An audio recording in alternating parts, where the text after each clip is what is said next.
सत्य। दूसरा रूप है चैतन्य। चैतन्य का अभिप्राय क्या है?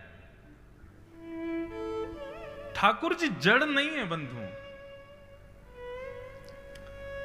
अब हमारे महाराज जी के गोपाल जी को देखो, इन्होंने बढ़िया स्वेटर वेटर सब पहन रखे हैं।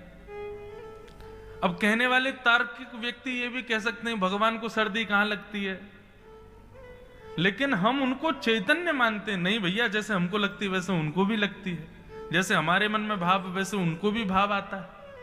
ये चैतन्यता ही भक्ति को जन्म देती है। यदि चैतन्य भाव ठाकुर जी के प्रति नहीं होगा तो फिर तो आप कुछ भी पहना दो, कहीं भी बैठा दो, कैसे भी रख दो, ऐसा नहीं।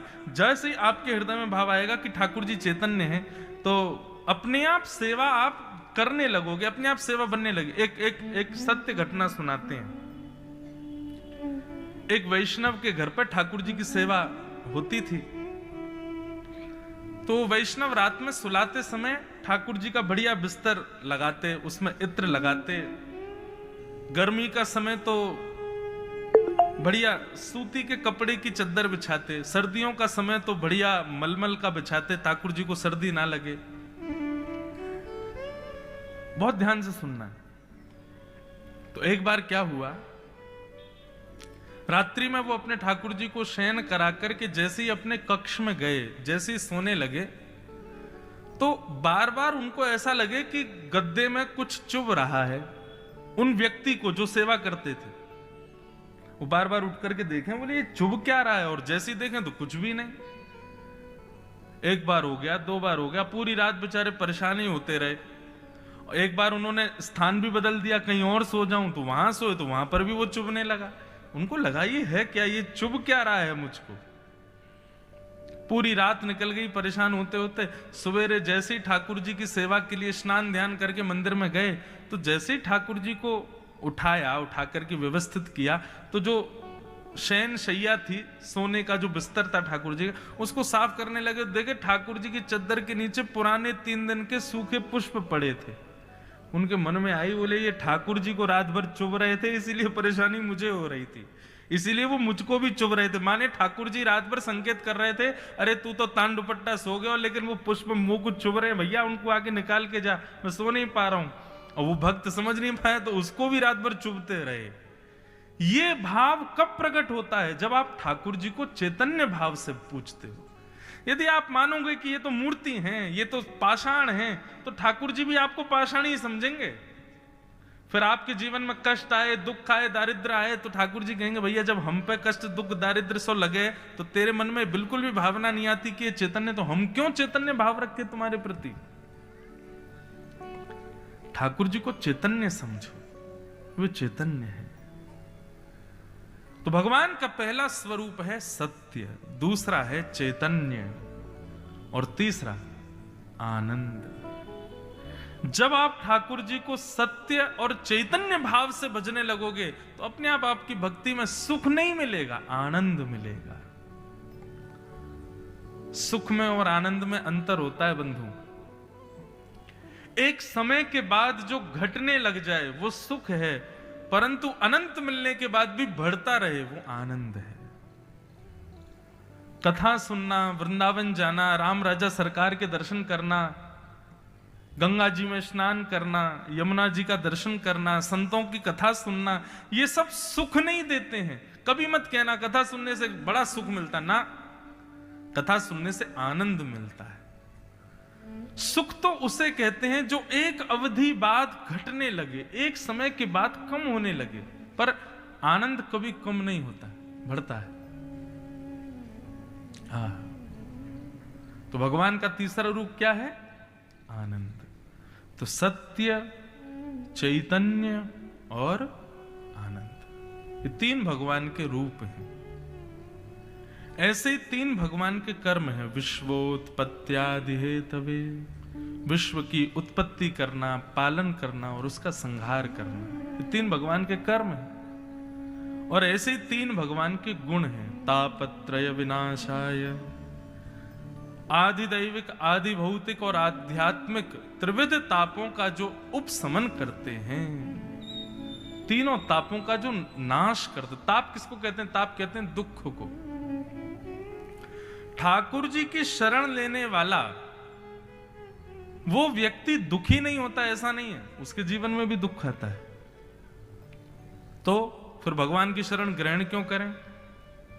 बोले ठाकुर जी की शरण ग्रहण करने से दुख नहीं आता, ठाकुर जी की शरण ग्रहण करने से दुख का अनुभव नहीं होता। दुख तो आएगा लेकिन उसका अनुभव नहीं होगा। उसका इतना पता, एक हमारे ब्रज के एक रसिक थे, उनका नाम था श्री कुम्मन दास। क्या नाम था? कुम्मन दास। कुम्मन दास जी के सगे पुत्र पधार गए। जैसे ही पधारे महाराज, तो किसी ने जाकर के कुम्मन दास जी से कहा, हे कुम्मन दास जी, आपके पुत्र का निधन हो गया। तो कुम्मन दास जी जैसे ही सुना मेरे पुत्र का निधन हो गया, मूर्छित होकर गिर गए।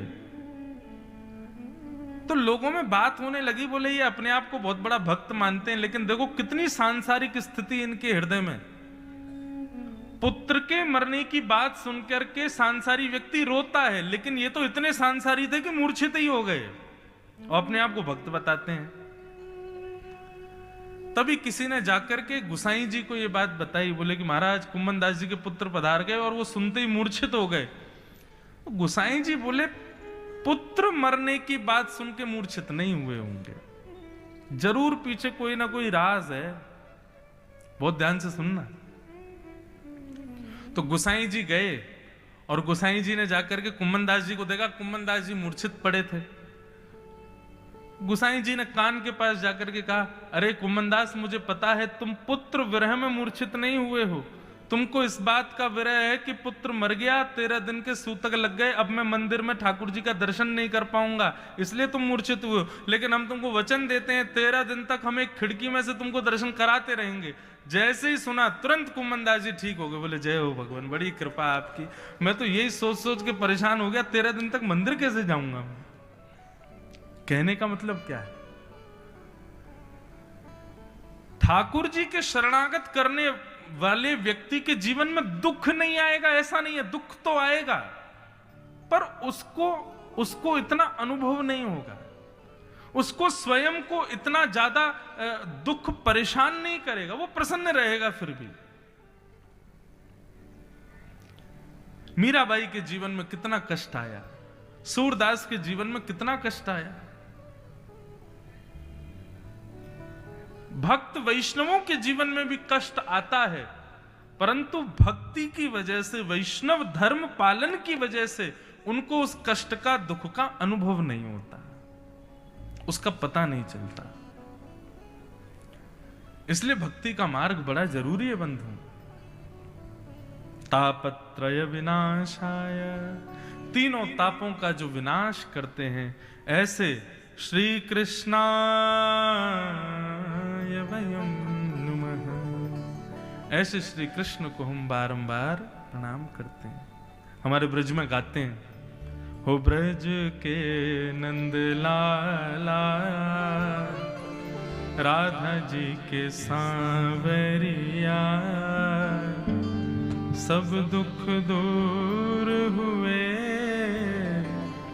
जब तेरा नाम लिया। ब्रज के नंद लाला, भाव से गाओ, करताल बजा के गाओ, के हल करते जाओ। कई लोग कहते हैं महाराज जी मेरे जीवन में इतना कष्ट क्यों है, हमारे जीवन में मुझे लगता है कि सबसे ज्यादा पीड़ा है, विपत्ति है। भाई कठिन परीक्षा पत्र भी उसी को दिया जाता है जो अच्छा पढ़ा लिखा बालक हो। जो बालक पढ़ता ही ना हो, जो बालक बिल्कुल पीछे ही बैठता हो, आकर के केवल ऊधम मचाता है, स्कूल केवल और केवल माता पिता के कहने से आता है, अच्छे से पढ़ाई नहीं करता, ऐसे बालक से तो साधारण प्रश्न पूछे जाते हैं। लेकिन जो बालक पढ़ने में अच्छे होते हैं, निपुण होते हैं, श्रेष्ठ होते हैं, उनसे कठिन सवाल पूछा जाता है। इसका मतलब क्या है? अगर जीवन में विपत्तियां ज्यादा कठिन लग रही हैं, तो इसका मतलब आप ये समझ लीजिए कि इस संसार रूपी विद्यालय के आप श्रेष्ठ बालक हो, इसीलिए आपसे कठिन परीक्षा रूपी प्रश्न किया जा रहा है। संसार एक विद्यालय है और हम आप सब लोग यहाँ के एक विद्यार्थी हैं। अपने जीवन रूपी परीक्षा को हल करने के लिए हम लोग यहां आए। किसी के प्रश्न बड़े सरल हैं। देखो, प्रश्न तो किसी के सरल नहीं है। जो पढ़ लिख करके तैयारी रखता है उसके लिए प्रश्न आसान है, जो बिल्कुल पढ़ता ही नहीं है उसके लिए हर प्रश्न कठिन है। तो आप कहोगे महाराज जी प्रश्न आसान कैसे लगे संसार रूपी परीक्षा में? तो ये भागवत रूपी ट्यूशन जो लोग लेते रहते हैं, बीच बीच में सत्संग करते रहते हैं, संतों को प्रणाम करते रहते हैं, गौड़ बाबा स्थान पर आके प्रणाम, पीताम्बरा मैया को प्रणाम करते हैं, युगल किशोर जी को प्रणाम करते हैं, ओरछा नरेश जाते हैं, या फिर वृंदावन बिहारी लाल की सन्निधि में जाते रहते हैं, ऐसे लोगों को परीक्षा पत्र बड़े आसान लगते हैं, वो लोग पार कर लेते हैं उसको। तो ठाकुर जी की शरणागति से दुख दूर नहीं होते, ठाकुर जी की शरणागति से दुख की पीड़ाएं दूर हो जाती हैं। दुख तो आता है जीवन में। तापत्रय विनाशाय श्री कृष्णाय वयम नमः। ऐसे श्री कृष्ण को हम बारंबार प्रणाम करते हैं। तो 3 गुण हैं, 3 कर्म हैं और 3 रूप हैं ठाकुर जी के।